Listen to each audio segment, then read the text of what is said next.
how has your faith impacted your life's journey and impacted your mindset for service and wanting to serve your community?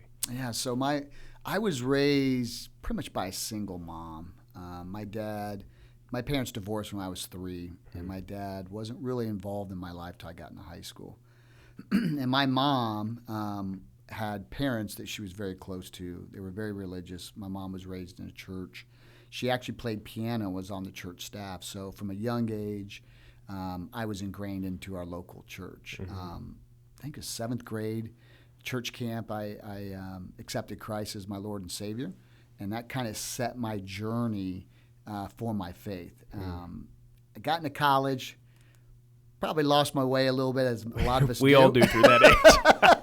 And so I was baptized as in 7th grade, but then I got rebaptized when I was in the Marine Corps as a young adult, because I felt like I needed to reconfirm or affirm my faith and wanted to do that publicly. So I got baptized actually twice.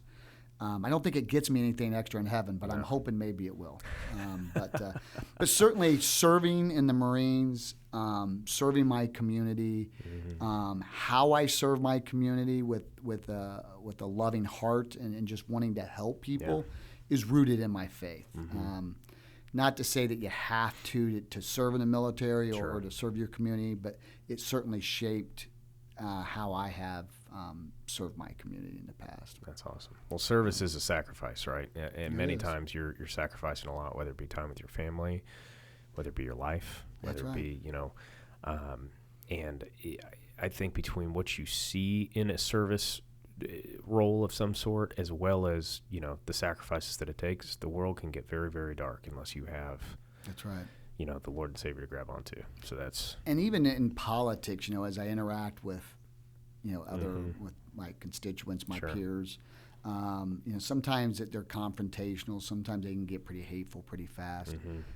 I've always just tried to take it from a loving heart perspective. I'm not going to get into the mudslinging. I'm not going to retaliate. I'm going to turn the other cheek. Just basic stuff that I think most Christians believe in. I've tried to emulate that in how I behave as a city councilor. Yeah, so. I think a lot of of us believers do believe in that. It's a matter of can we back that up, and do exactly as you're saying, just kind of turn the other cheek and don't throw hands until it's absolutely necessary. That's right. And I'll never forget. This is going back several years ago.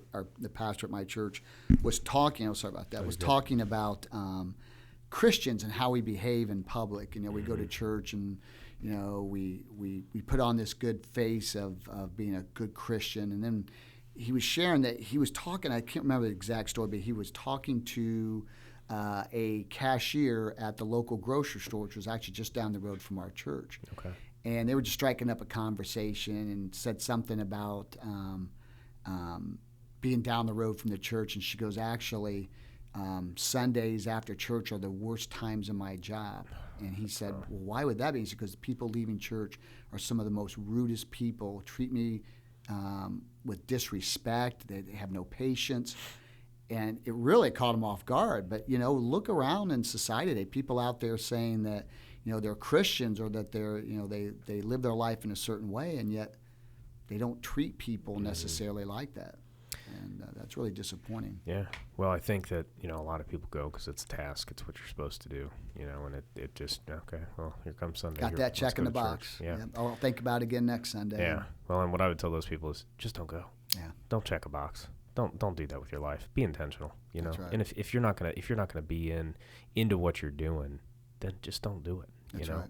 And that's not saying that I don't want people to hear the message and go, but why? If you're not going to, at least try to live according to what you're practicing, then why do it? Because it gives everybody else a bad name. And I've run into that countless times. And unfortunately, I went to a Christian school, and it pushed a lot of my friends away from the faith. And especially when you hear of things that happen at a Christian school, I won't name the school right now, but we had many teen pregnancies in the school I went to, and those people were pushed out of the school. They were asked to leave, and to me that's that's not doing what Jesus would do. That's not embracing somebody where they're at and meeting them where they're at in life and going, how can we help you? It's going, oh, this is going to hurt our image.